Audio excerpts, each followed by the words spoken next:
That seems kind of funny, but one of the first things we really need to do is to think about how to paint. And there's some really basic things that we're going to want to think about. I've got two different kinds of paint here. When we're painting on raw materials like this plywood here, notice this is paint straight out of the can. It's really thick, it's really gooey.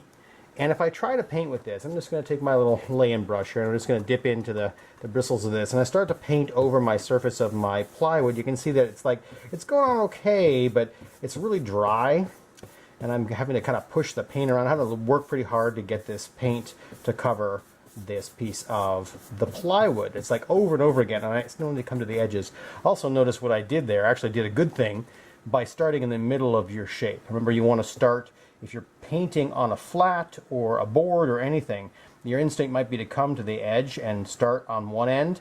But if you do that, you're going to have all your paint sliding down off to on the edge of your surface onto the floor or the table below you. So I'm still going here. I'm still working, trying to get in all these little cracks and crevices of this unprimed paint or wood.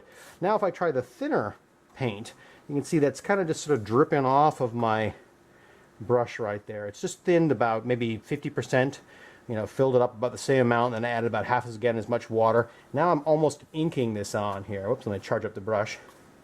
As I go across the board here, it just flows right out of the brush, almost like a fountain pen. And you can see I covered that same amount of territory that I did a second ago with the dry paint without even having to work hard at all here. So I'm going to come across the edge, and I've painted that whole area, even bigger area, in a fraction of the time because the paint was thinned down.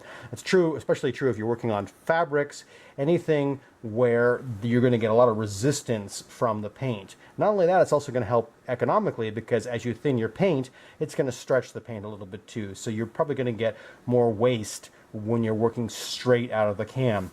A couple other things to remember too in your basic painting steps is to think about, I got some paint in this bucket right here. When you go to charge your brush, you want to just dip the bristles into sort of that halfway point.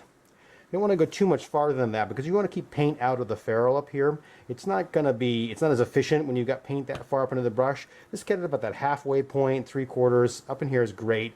That's going to give you a good charge. And then you're going to want to tap the sides of the brush. So you're going to get the paint. You don't want to scrape off. We get this sort of idea about scraping paint off the side of the can. Then you get paint running all over the place, running down the side. It creates rings on wherever your can's sitting on. That's not good. So get into this habit of just sort of knocking the paint on the inside of the can to give it a little bit of a shake. Also, if you have a really heavily charged brush, you have this little action where you can sort of flip the brush like that. You can, as you're carrying it from your bucket to wherever you're trying to paint, you got some drips in there. Well, if you flip it over, you got a couple of seconds. You can see I can keep on flipping that there. Whoops, I got a drip. If I flip this guy, even with this really thin paint, I can keep on moving it back and forth and walk. I've gone many times, I've walked, 5 feet by now. I certainly have got it from my bucket to the wall or whatever it is I'm painting without that drip. So just get into the habit of doing that little roll. That'll keep your drips way down, keep paint from getting where it doesn't belong, keep your paint clothes clean, charge up your brushes with a nice good charge, and then you can go for quite a while, even on something as unpleasant to paint on as unprimed plywood.